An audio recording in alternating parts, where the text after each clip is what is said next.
ব্রাশের মধ্যে তোমরা দুটো টাইপের ব্রাশ দেখতে পারবে, একটা ন্যাচারাল ব্রাশ, একটা হচ্ছে অ্যানিমেলের হেয়ার সিনথেটিক ব্রাশ। এবার ন্যাচারাল ব্রাশটা সবসময় না একটা কালারের হয়, আর এইগুলোর ব্রিসেলসগুলো দেখবে খুব সফট হয় আর খুব মানে দেখো ইজিলি মুভ করা যায়, ঠিক আছে? এটা নোট করবে কিন্তু। তাহলে কি বললাম, ন্যাচারাল যে ব্রাশটা আছে সেটার হচ্ছে ওয়ান কালার হয়, আর সেইগুলো ব্রিসেলগুলো খুব সফট হয়, এগুলো ইজিলি ব্লেন্ড করা যাচ্ছে।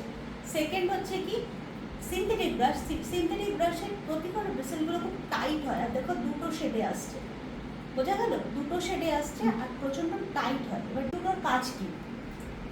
ন্যাচারাল হেয়ার যেগুলো আছে সেটার কাজ হচ্ছে সবসময় পাউডার জাতীয় যে প্রোডাক্টগুলো, কারণ দেখো এই ব্রাশের না প্রতিকটা ব্রিসেলগুলো খুব লাইট থাকে আর খুব ফ্লপি থাকে, দেখো এরকম ছড়ানো টাইপের, এটা ফ্লপি আর সফট থাকে।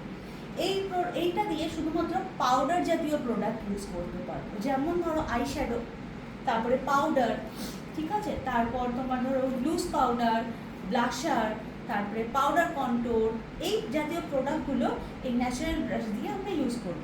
আর সিনথেটিক ব্রাশগুলো কী হয়, সিনথেটিক ব্রাশের ব্রিসেলগুলো এতটা টাইট করে লাগানো থাকে, আর যেগুলো সিনথেটিকের হেয়ার দিয়ে তৈরি, যার জন্য কিনা এটা কোনো কিছু দিয়ে ব্লেন্ড করতে পারবে না, যেটা কিনা আমরা ইজি এটা দিয়ে ব্লেন্ড করতে পারবো, এটা দিয়ে কিন্তু আটকে যাবে। তো এটা দিয়ে আমরা শুধুমাত্র ক্রিম জাতীয় প্রোডাক্ট ইউজ করতে পারি, সিনথেটিক ব্রাশ দিয়ে আমরা ক্রিম প্রোডাক্ট ইউজ করতে পারবো, যেমন কি ধরো লিপস্টিক পরাচ্ছি, জেল লাইনার পরাচ্ছি, আইব্রোজ পমেড লাগাচ্ছি, ফাউন্ডেশন, প্রাইমার, ময়শ্চারাইজার, যেইগুলো তোমার ক্রিম জাতীয় প্রোডাক্ট আছে, লিকুইড বেসে আছে, সেইগুলো আমরা সিনথেটিক ব্রাশ দিয়ে ইউজ করতে পারবো। তোমাদের কাছে ক্লিয়ার হলো?